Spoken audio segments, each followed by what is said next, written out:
Ya, selamat pagi Abang. Hmm. Apa kabar Abang nih? Baik dong. Nih, kita lagi akan membahas kontroversi dari kuasa hukum RG, Bang. Eh, Mengundang pro dan kontra nih, Bang. Seperti apa nih, Bang? Kan kemarin dia bilang, pertama dia bilang eh prestasinya Nikita Mirzani kan modus, waktu itu kan pernah dibahas sama Abang. Yang kedua, dia menyinggung para praktisi hukum yang berkomentar tentang kasus ini. Dia bilang apokat, dia sedang nonton diri dia apokat nih. Masih banyak nih, kita bahas satu dulu. Gimana bang nih? Lihat ini. Oke, terima kasih. Saya Advokat Dr. Togas Tumorang. Saya dokter kandidat dari Sumurang SIM JRA. Jadi untuk mengcounter atau mengklarifikasi dari terkait kata-kata ada seseorang pengacara mengaku dirinya advokat dan yang lainnya mungkin dianggap alpokat, ya. Ini sebenarnya melecehkan diri sendiri. Artinya dia meludah ke muka dia sendiri. Karena di dalam hukum acara yang dikenal sebagai pilar hukum itu hanya advokat, jaksa, hakim, dan polisi. Tidak ada alpokat. Nah, kalau orang itu menyebut alpokat, berarti dia tidak ngerti yang namanya empat hukum tadi, aparat penegak hukum tadi, yaitu jaksa, hakim, polisi, dan pengacara. Nah, jangan-jangan malah dia yang menyebut dirinya sebagai seorang advokat, malah diduga belum tentu sebagai apa yang disebut dirinya. Karena menyamakan profesi mulia yang namanya advokat menjadi alpokat itu sangat-sangat melecehkan. Ya, saya sebagai advokat yang betul-betul berjuang untuk mendapatkan profesi advokat, ya lisensinya ya berjuang loh, berdarah-darah itu. Saya harus tamat sarjana hukum, saya harus magang, saya harus ikut PKPA. Apalagi zaman dulu PKPA itu lulusnya nggak gampang, nggak kayak hari ini yang dipertontonkan PKPA begitu banyaknya PKPA.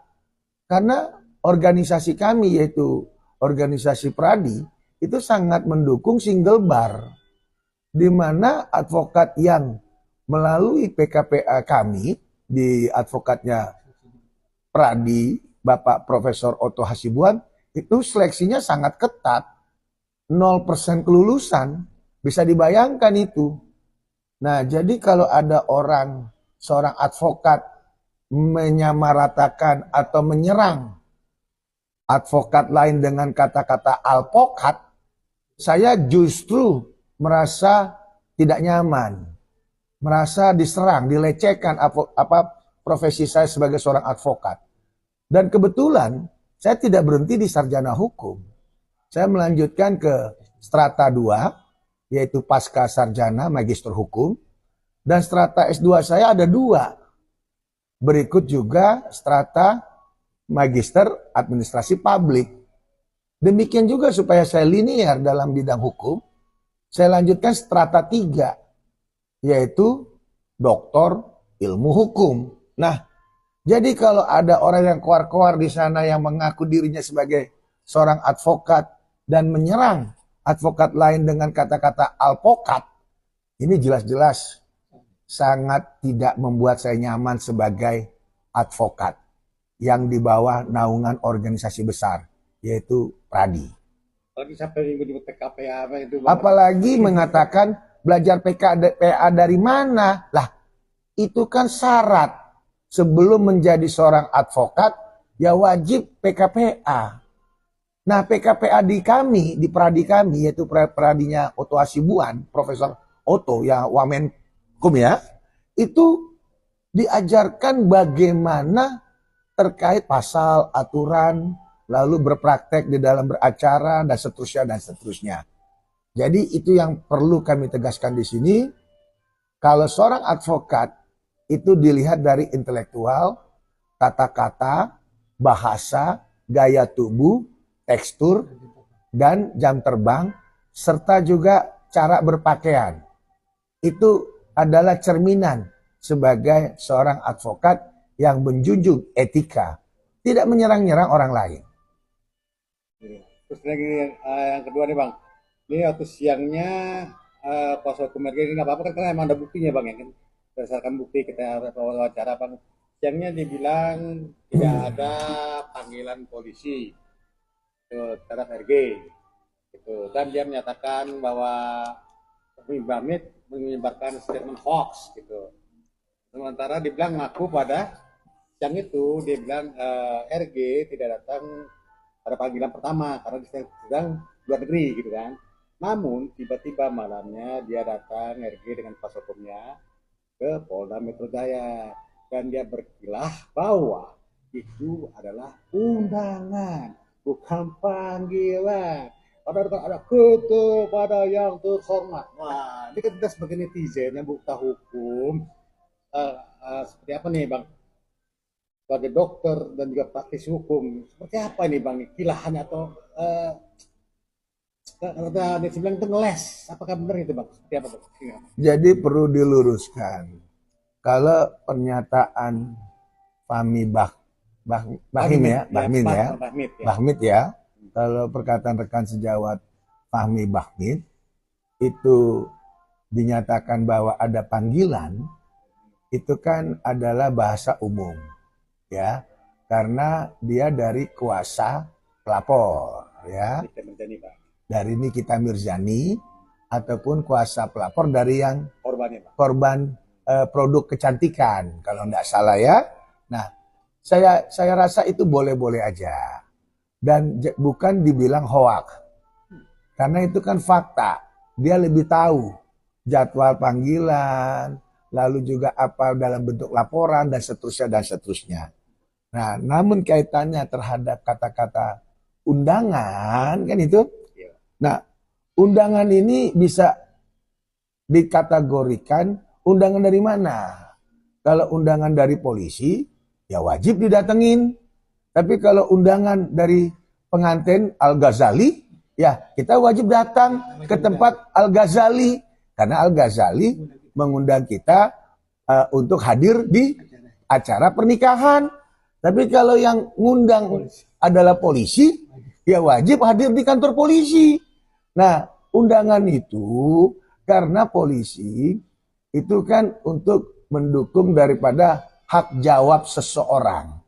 Karena yang namanya laporan belum tentu bisa ditingkatkan menjadi pidana. Belum tentu itu. Dari lidik bisa menjadi sidik. Dari sidik aja juga belum tentu bisa dilanjutkan menjadi status tersangka. Status tersangka juga belum tentu selamanya bisa tersangka.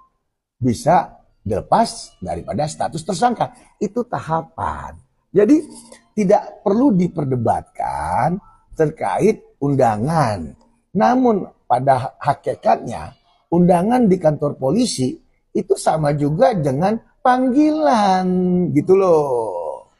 Ya, kalau undangan ke kantor polisi itu dibilang pesta, baru soal salah, baru itu hoak. Ya.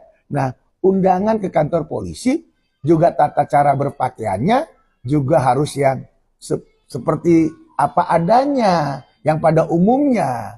Jangan bertata pakaian yang enggak-enggak juga. Dijagalah sopan santun misalnya. Karena kantor polisi. Tapi kalau undangan ke Al-Ghazali, boleh. Yang mewah-mewah. Nah, perlu digarisbawahi, undangan ke kantor polisi, karena itu adalah resmi. Panggilan dari institusi kepolisian untuk didengar keterangannya, baik itu sebagai pelapor ataupun sebagai terlapor, bahkan sebagai saksi. Berarti secara tegas bisa sama aja bang? Sama, cuman tahapannya ini supaya ada equal hak jawab istilahnya. Kalau dari pihak pers ya itu hak jawab sebenarnya. Jadi dipanggil dulu dalam bentuk undangan. Tapi bukan undangan artinya tidak resmi. Bukannya undangan tidak potensial diatur hak hukum. Itu memang diatur sebelum ditingkatkan menjadi yang menjadi resmi. Artinya dipanggil sebagai terlapor. Jadi mengundang kontroversi mulu nih kuasa hukum itu seperti apa nih Bang? Abang sebagai ini memandang. Kalau saya lihat agak lain memang ini pengacara-pengacara yang kayak gitu tuh ya. Artinya kok kepo daripada urusan orang lain. Fahmi Bahmi itu kan menerangkan kepada publik, kepada netizen, hakikatnya karena dia sendiri sebagai kuasa hukum resmi. Nah, kayak kami-kami ini praktisi hukum, masa praktisi hukum dibilang pansos, praktisi hukum dibilang itu koar-koar atau alpokat atau dibilang tidak tepat lah. Ini adalah ruang publik. Ruang publik, ruang terbuka. Siapa aja boleh menggunakan ruang itu, kecuali ruang hantu. Ya, kalau ruang hantu itu ngeri kita. Tapi kalau ruang publik, ya boleh kita ngomong. Karena yang ditanyakan masalah hukum linier dengan jabatan saya sebagai seorang profesi advokat. Dan kebetulan saya punya kantor resmi. Kantor saya juga besar, ya, berbentuk bangunan gedung dan milik sendiri, bukan sewa, bukan kelas ruko, ya. Itu yang perlu ditekankan di sini. Jadi jelas kualitas daripada seseorang untuk menyampaikan pendapat itu di ruang publik. Makanya dikasih sarana yang namanya ruang publik berbicara. Jadi nggak bisa dibungkam. Netizen nggak boleh ngomong, praktisi hukum nggak boleh ngomong. Lah, memang agak lain kalau kayak gini cara semua dilarang. Berarti agak lain, bersebeda Bang, agak lain Bang. Ya, aku kan orang Batak nih. Jadi gaya bahasa kami agak lain lah itu. Agak lain Bang. Agak lain. Oke Bang, terakhir Bang, satu gimana Bang? Agak lain ini Bang. Jadi untuk rekan sejawat saya, bersyukurlah Anda sudah ditunjuk sebagai kuasa hukum. Nikmatilah pundi-pundi yang Anda wajib diterima daripada proses sebagai seorang yang kuasa hukum daripada pihak sebelah sana. Tapi dalam hal ini saya, ya, advokat Dr. Toga Situmorang, janganlah disenggol dan janganlah dibungkamkan. Karena kenapa? Hak saya bicara di depan ruang publik. Kebenaran akan menemukan jalannya. Nikita Mirzani, semangat. Fahmi Bahmi, oke.